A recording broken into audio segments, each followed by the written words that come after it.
Hello everyone, my name is Aminat Ashiro.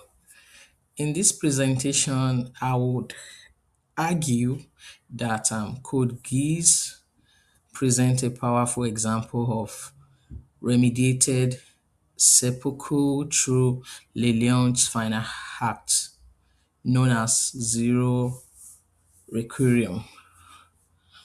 Why this act does not follow the traditional ritual structure of seppuku, it closely reflects the core philosophical philosophical value of Bushido, particularly honor, atonement, and self-sacrifice for a greater good.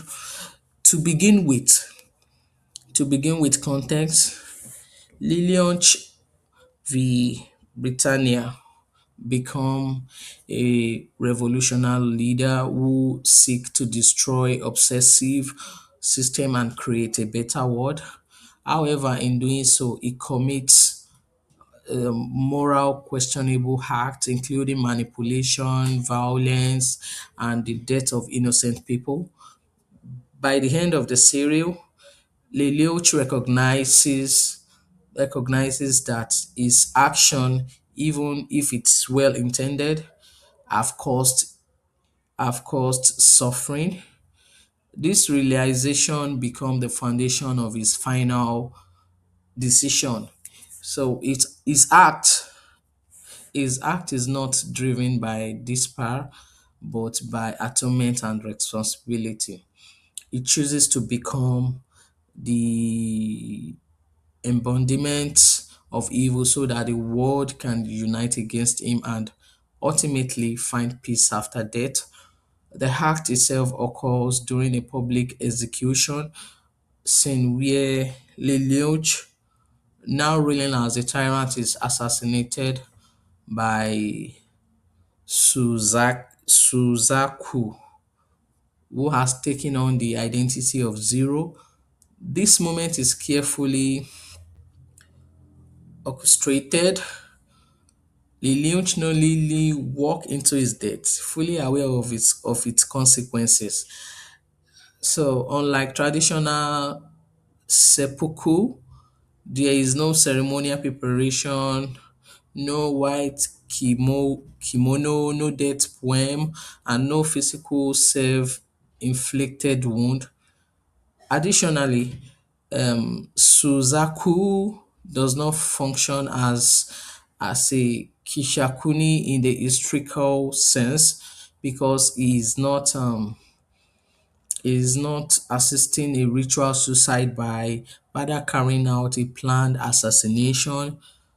Therefore, it is important that this act does not qualify as a true seppuku.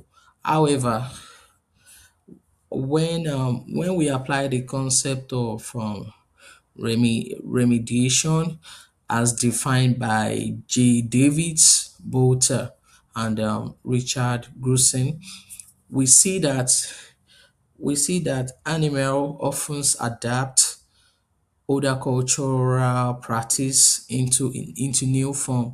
In this case, Code Grease remediates sepulchres by removing its physical ritual elements while preserving its philosophical essence. Lilion's death become a symbolic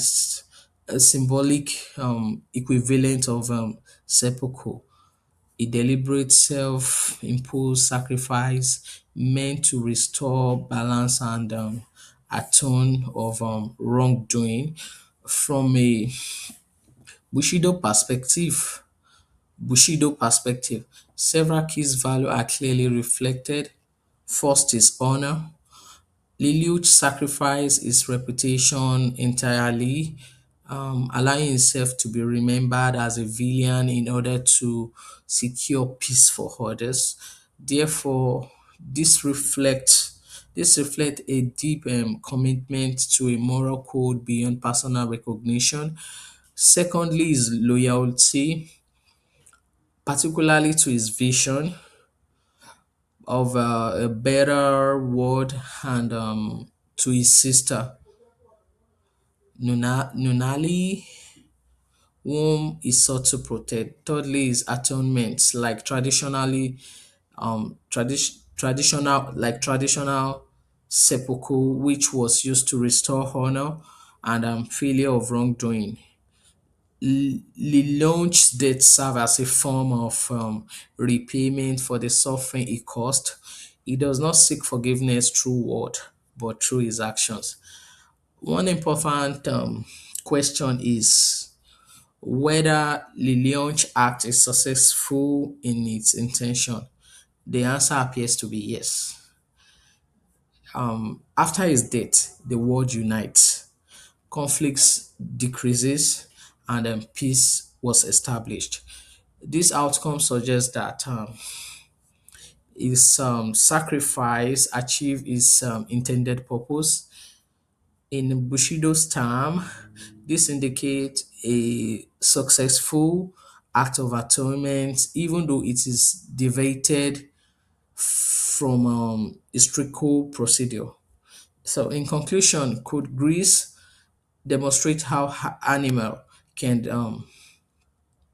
reinterpret reinterpret traditional cultural practice through remediation, while Le state is not seppuku in the literary sense. It functions as a modern symbolic version of the heart and preserving a deeper meaning while adapting to its broader audience. By separating the ritual from the philosophy, the animal allows viewers to engage with the theme of honor, sacrifice, and redemption in a way that is both accessible and emotionally impactful. They highlight how Bushido continues to influence storytelling and even in contemporary media. Thank you so much.